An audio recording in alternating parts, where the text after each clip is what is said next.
Go to get your game on. Go for the beers. Go for the cheers. Go for the hit and the hits. Go for the stakes and the stakes. Go to get your parlay on. Go to get your party on. Go for the scene. Go for the screens. Go for the gallery. Go for the win. Go to Ocean. Visit theoceanac.com to plan your visit.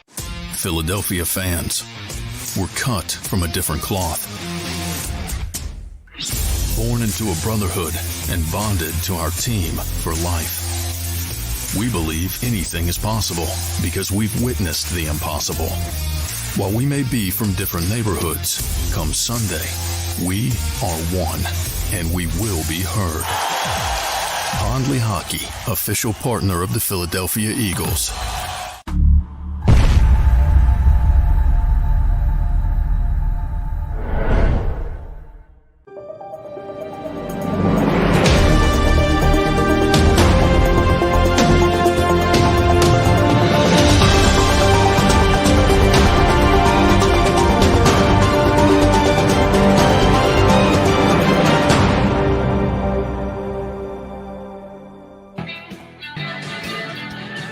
Welcome back to another edition of Football 24/7. He's John McMullen, and I'm your guy, Tone DeShields II. Always appreciate you guys for locking in on the content. Make sure you guys continue to smash that like button. Make sure you guys are subscribed to JAKIB Sports, and also make sure you guys are checking out the other content that JAKIB Sports is providing on jakibsports.com. That's JAKIB Sports.com. There you'll find writing from John McMullen himself. You'll find writing from Paul Domowitch, the legendary Hall of Fame voter. He's giving you guys a full stat package every week. And on top of that, we have our guy, Joe Santiliquido, providing you guys with a lot of context about your 11-1 Philadelphia Eagles. So, John, it's Saturday. It's 2:03 p.m. Eastern time. How are you feeling right now, my man?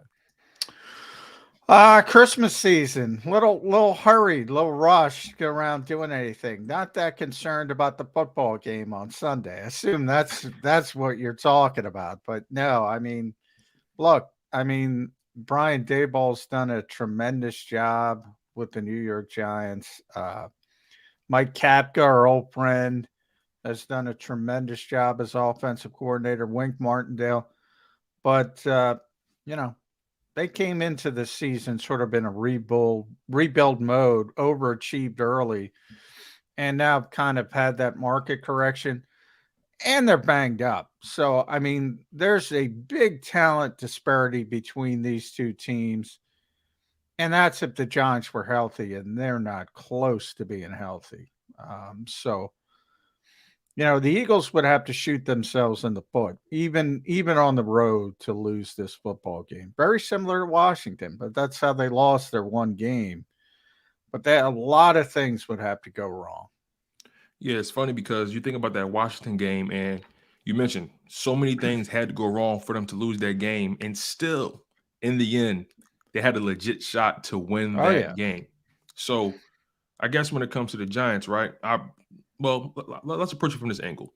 The Philadelphia Eagles made a lot of moves to essentially supplement that loss, to bounce back from that loss. And you would think the blueprint would be out on this Philadelphia Eagles team, the way the Washington football team or the Commanders attacked them. But again, so many variables had to come into play for that game to happen the way it did.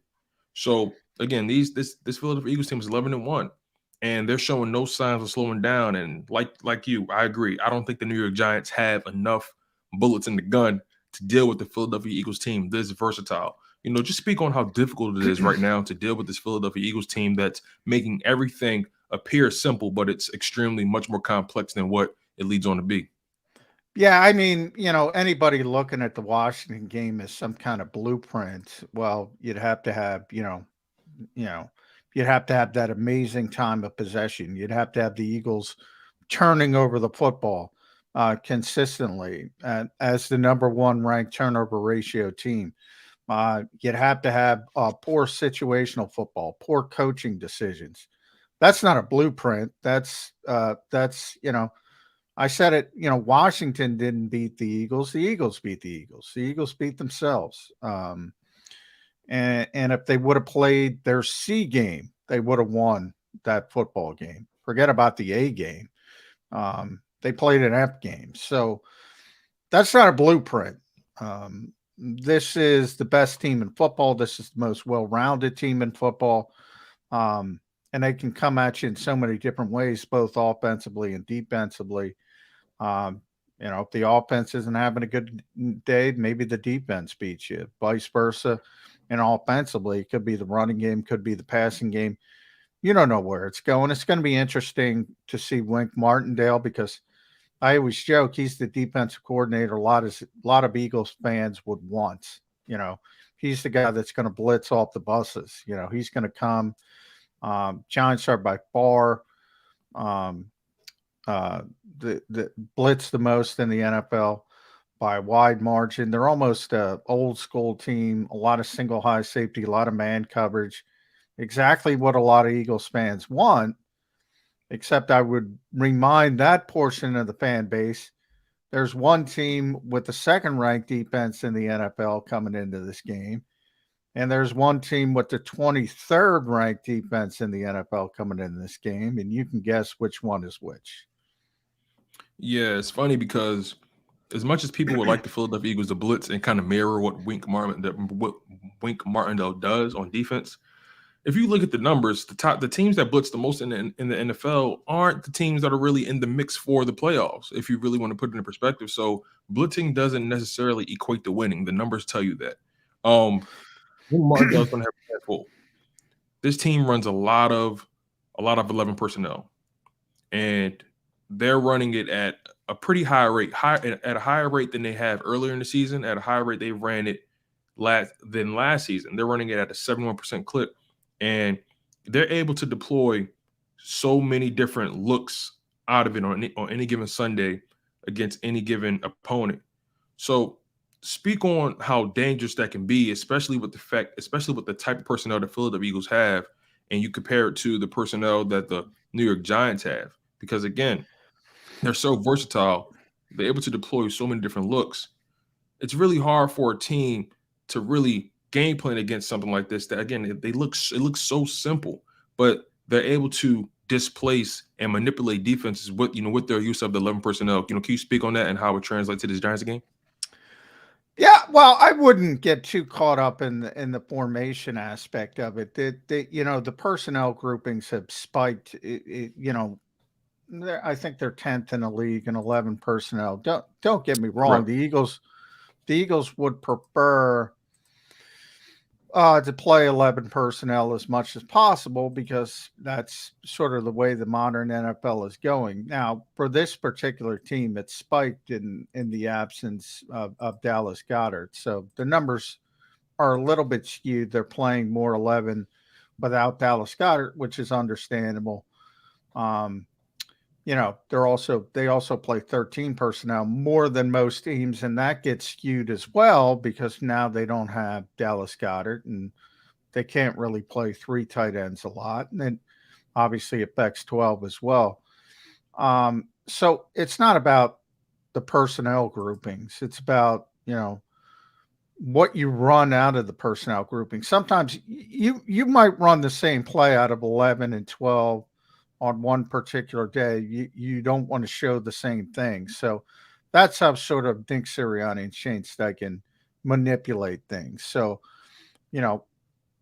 early in the season, when they came out in 12, they threw a lot because, teams are thinking, oh, they're going to run. They got 2 tight ends on the field, but Dallas Goedert is a matchup nightmare. So that's more of what they do. And they run early in the season. They ran a lot of 11 because people are thinking, and even empty sets, you would see, maybe Miles Sanders start outside, rotate back inside. People thinking, oh, they're passing the ball. They run it because of the strength on the offensive line.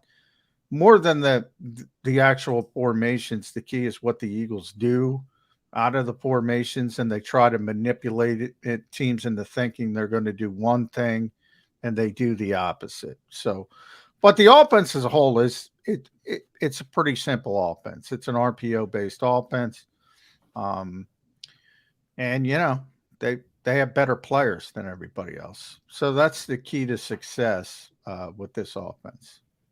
Yeah, it's funny you say that. One play that stands out to me is from that Tennessee Titans game.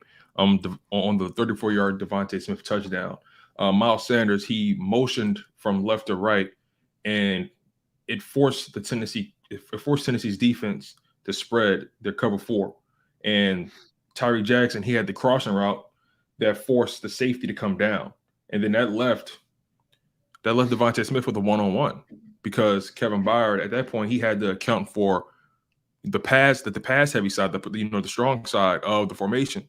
So it just speaks on how the Philadelphia Eagles have been using misdirection, motion, how they've been manipulating the defense. It just speaks on how creative Shane Steichen has been, and Nick Sirianni as well.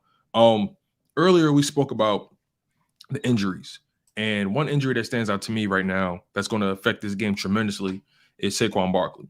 And I spoke about it. I spoke about it yesterday. I was speaking with Jody Mack, and I mentioned the neck injury. And some people didn't think much of it. When I hear a neck injury, my antennas go up immediately. So now right at this point, he's questionable to play in this game. They're saying he's a game time decision. How impactful is that loss, or how impactful can that loss be for the New York Giants in this game, given the fact that they're already limited offensively? Oh, I mean, he's their best player. He is their offense in a lot of ways. Everything goes off Saquon Barkley. So I mean, if they don't have Saquon Barkley, that affects them.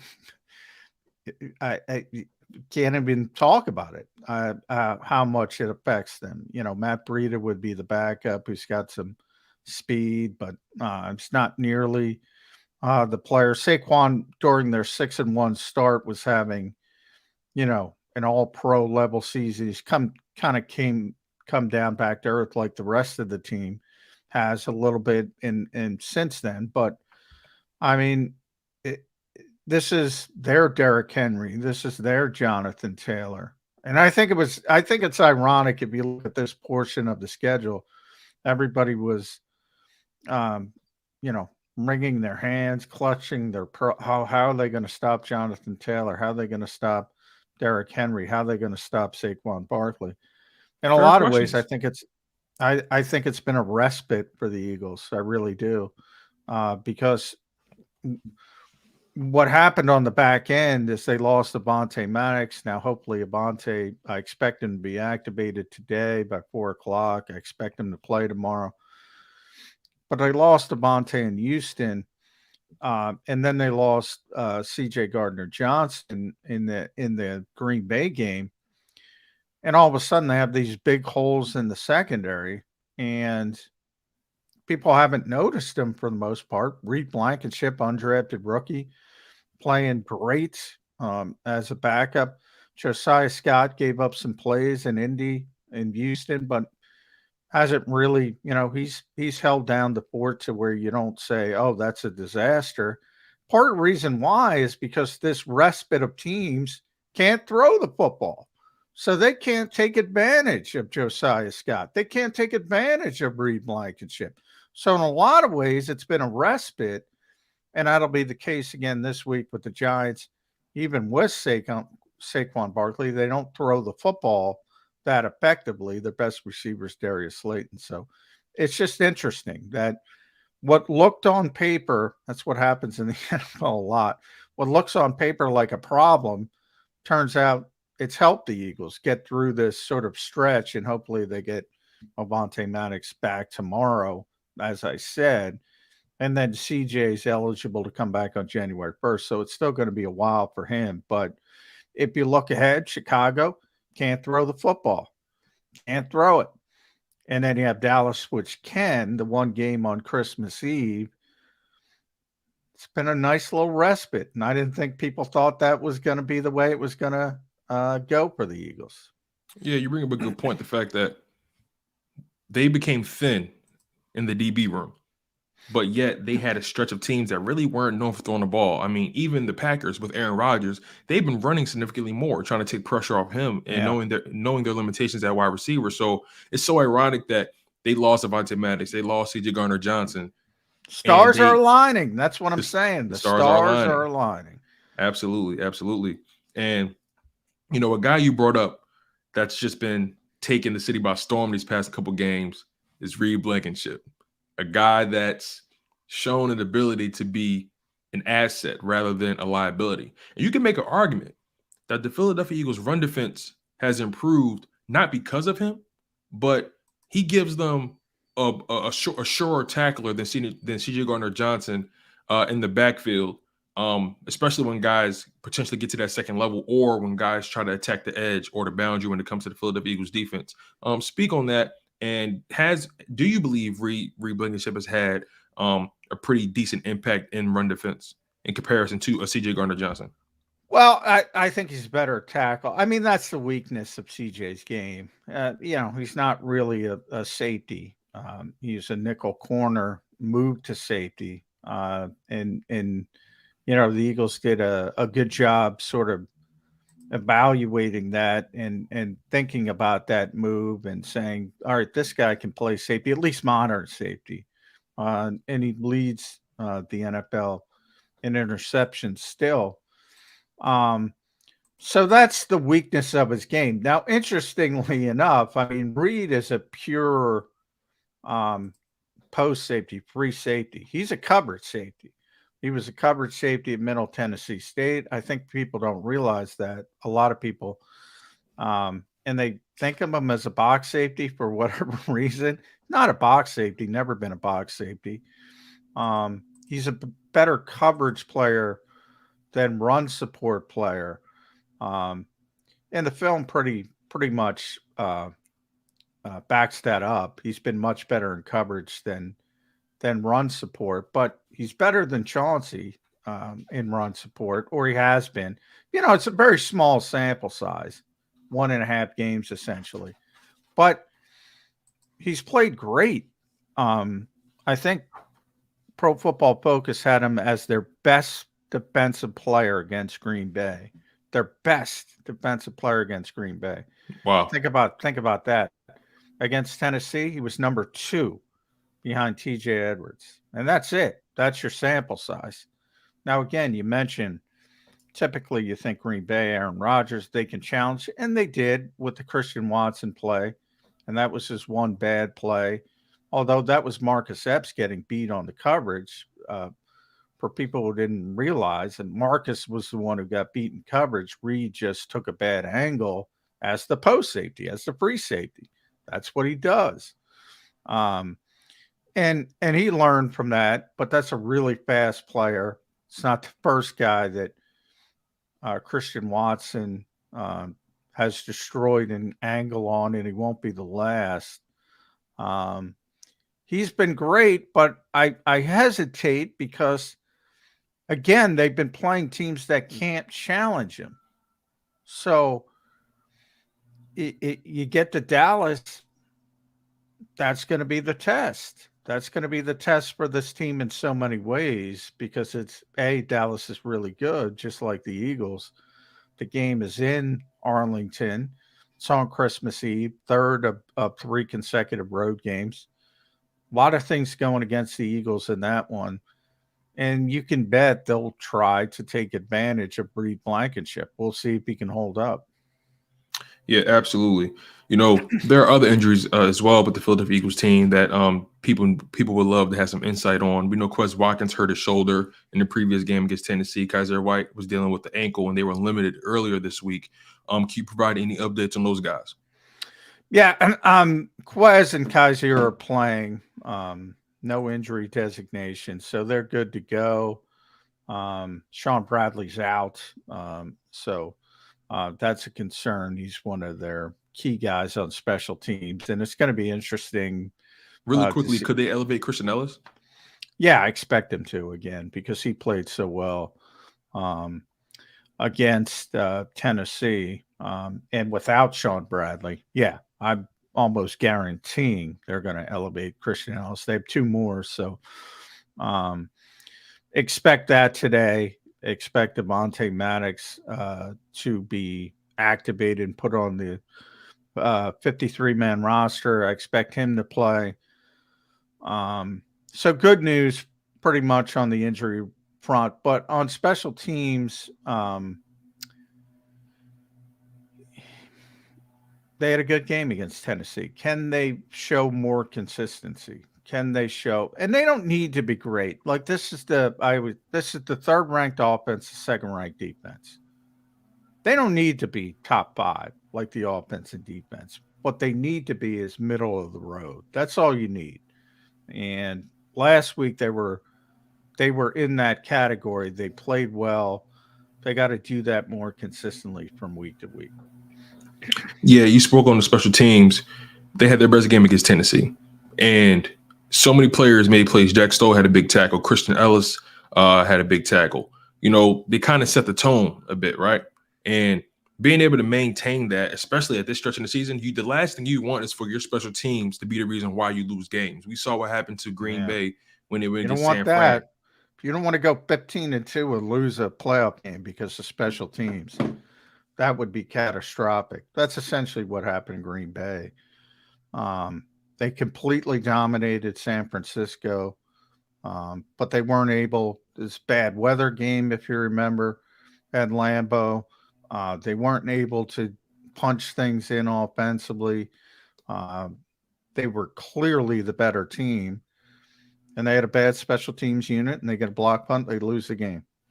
Wow, that's a disaster. So that's what the Eagles are trying to avoid. And you know, we saw one game of Christian Ellis, so I don't want to call him Matthew Slater at this point, but he was really good. He was really good. And if he shows that he's one of those types of guys that can make a difference on special teams, right, you got to put him on the 53. You got to. Absolutely. You know, this game against the Giants, it has its own share of narratives. You know, James Bradbury makes his return to MetLife. Jalen Hurts makes his infamous return to MetLife. We all know how that happened for him last time, throwing 3 interceptions, going 14 for 31, and the Eagles losing 13-7. That was Jalen Hurts easily. That was Jalen Hurts' worst game of his career. You know, speak on the narratives attached to his game, because again, the Philadelphia Eagles have had several games this year that have had their own storylines attached. A.J. Brown with Tennessee, the Minnesota Vikings, you know, trading Jalen Reagor there, then also Justin Jefferson. The Carson Wentz factor with the Commanders early on in the season, the Doug Peterson game. The Philadelphia Eagles have been conquering narrative after narrative after narrative throughout this entire season, and I fully expect them to continue this trend. But you know, can you expand on just James Bradbury's return, his impact for the Philadelphia Eagles, and also Jalen Hurts and how he's looking for redemption at MetLife? Well, James has been great for the Eagles, but he doesn't care. He does not care.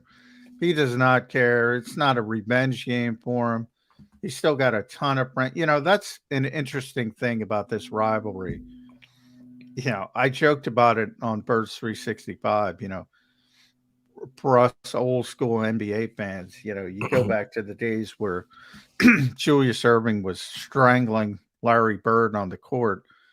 They hated each other. The Sixers and the Celtics hated each other. And then one day you woke up and Magic Johnson's kissing Isaiah Thomas at midcourt and everybody's friends. And I don't know where it went, but that's kind of where we are with the Giants. Nick Sirianni loves Brian Daboll and vice versa. They have a tremendous relationship dating back to when they were in Kansas City together. Brian Daboll gave Nick Sirianni his first positional coaching job. Brian Daboll loves Jalen Hurts and vice versa. They were together at Alabama. There's a tremendous amount of respect between these two organizations, and you know, in Bradbury's case, I think it's ironic because if he were on the Giants too, and he knows this, you know, they have Wink Martindale. All they do is play single high, press coverage, and blitz. He'd probably be having the worst year of his life in that defense. In this defense, Jonathan Gannon's, you have the cover 2 looks, and you spin off the quarters or cover. Maybe it is cover 2, maybe it's cover 6, maybe it's cover 8. He's the best zone cornerback in football. It's the perfect fit for him. He knows it. And he knows if he was in New York, he wouldn't be having this type of season. He also realizes it's not that Brian Daboll or Joe Shane or Wink Martindale didn't like him. They couldn't afford him because of the previous GM. Left a disaster from a salary cap standpoint. So it's not like AJ. AJ was really upset with Tennessee, really wanted to stay, was really upset that they didn't offer him a market value contract. He wanted revenge. James Bradbury doesn't care. He knows he landed in a great situation. He knows he's having a career season. He knows he's going to have an opportunity to get back to free agency and make a lot of money. And he's having a career season. So he's been great for the Eagles, but he wouldn't be great for the Giants. So anybody saying, well, he would be not good in the defense they run. So I think a lot of people look at it and say it's a vacuum, and Bradbury's been great here. He'd be great for the Giants. No, they play 2 different schemes. He's a zone corner. He's where he should be, and he's having a great season. Great season. Yeah, James Bradbury, he's in a situation with the Philadelphia Eagles that's really optimal for his game. And I know this is looking forward well beyond this game and this season because we have a long way to go. But do you think that may give the Eagles some level of leverage in saying, hey, look, you've had your best year here with us in this defense. We want to bring you back. Can we work something out? What are the odds of that happening? Well, we talked to James about that this week, and he said winning's important because he hasn't won a lot in Carolina. He was a very good player in Carolina, didn't win a lot. Very good player in New York, didn't win a lot. So it's important to him, but he also realizes he's 29. This is his last chance to get that big money contract, pretty much. So he said, it's a part of it. But it's a business, and that's what he kept saying. And ultimately, he knows his value, and it's going to be really difficult for the Eagles to keep him. But, we'll see how it shakes out. Ironically, if they win the Super Bowl, I think that hurts them because he's already got the ring. If he wins, then I would almost guarantee he's going to the highest bidder. If not, we'll see how it shakes out. But he's enjoying the season like everybody. It's 11-1. 11-1. It's kind of hard not to enjoy that ride, right? Exactly. Yeah. So, something I want to talk about with you as well before we get out of here. I want to talk about the Jalen Hurts, Daniel Jones dynamic and how they've been able to take their game to another level. Obviously, they've worked hard throughout the offseason. We know Jalen Hurts has been working with Tom House. I'm not exactly sure what Daniel Jones has done, but I'm pretty sure, just to give him the benefit of the doubt, I'm pretty sure he's worked on his game in the offseason. But Daniel, you can make an argument Daniel Jones' success thus far is directly attributed to Brian Daboll's ability to put him in the most optimal situations. You think about Jalen Hurts, Nick Sirianni, and the Shane Steichen effect, and Brian Johnson. They've created this offense that allows Jalen Hurts to maximize what he does well and also leaves room for Jalen Hurts to continue to get better as a passer. They are an RPO-style offense, but you're starting to see, especially in that Tennessee game, you're starting to see Jalen Hurts operate the passing game away from the RPO. So, can you just speak on just the impact Brian Daboll and Nick Sirianni, those guys, the coaching staffs, can you speak on the impact the respective coaching staffs have had on their respective quarterbacks in Jalen Hurts and Daniel Jones? Well, Brian Daboll, I mean, he had an impact on Jalen Hurts. He was, as I mentioned, he was with Jalen 2018, 2017, I think, at Alabama, his second season, his sophomore season. So it was interesting. Jalen went from Lane Kiffin to Brian Daboll to the coach of Maryland. I forget his name. I think it's Brian Loxley. And then obviously Lincoln Riley, Doug Peterson, up to Nick Sirianni and Shane Steichen. Until he got to the Eagles, different play caller every single year from the day he got to Alabama till the day Nick Sirianni, really the day Nick Sirianni gave Shane Steichen the play calling, which was before the Chargers game last year. And this is the first time since he was with his dad in high school he's had the same play caller for 2 consecutive years. So, continuity is a big part of Jalen Hurts. But, man, if you're a young quarterback and you get to be around Lane Kiffin and Brian Daboll and Lincoln Riley and Doug Peterson and now Nick Sirianni and Shane Steichen, that's not necessarily a bad thing. Even if you're with them for a short time to pick their brains, and that's what Jalen has done. But you look at Daniel Jones, guy was a turnover machine his first 3 years. And Brian gets here, and give Mike Kapka credit as well. He doesn't turn the football over now. And remember, Brian had a hand in developing Jalen Hurts at the college level. The reason he's the head coach of the New York Giants is because of what he did with Josh Allen in Buffalo. And now you have by far the best season for Daniel Jones in his pro career with Brian Daboll. That's not a coincidence. None of that is a coincidence. All those names I mentioned are really good offensive coaches, really good with quarterbacks. So I have to ask, especially when it comes to Jalen Hurts, I think I was talking to Jeff Mosher about this yesterday with Jody on Birds 365. I asked him, what's Jalen Hurts' ceiling right now? Because it doesn't seem, at least right now, to be in sight. We know what he is currently, but we just don't know. We don't know what he's not. We don't know what he's been playing at a level that just continues to elevate and elevate and elevate, and win these games in so many different ways, and just show an ability to command the offense. And he's such a smart and intuitive player. From your perspective, what's Jalen Hurts' ceiling? Do you think he has a ceiling right now? Is he barely scratching the surface of this thing? Yeah, that's a tough question. Nick gets asked this question all the time, and he says, I don't know, but he's going to reach it. If he already reached it, that's fine. If this is it, that's, this is an MVP level quarterback. But I do think people need to understand 11-1 doesn't happen every day, every year, every week. This is a tremendous supporting cast. He has the best offensive line in football. He has tremendous receivers. He's got a top 5 tight end when he's healthy. So if you're asking me what his ceiling is, he could be here 3 years from now and be playing better, but the team might be 7-4.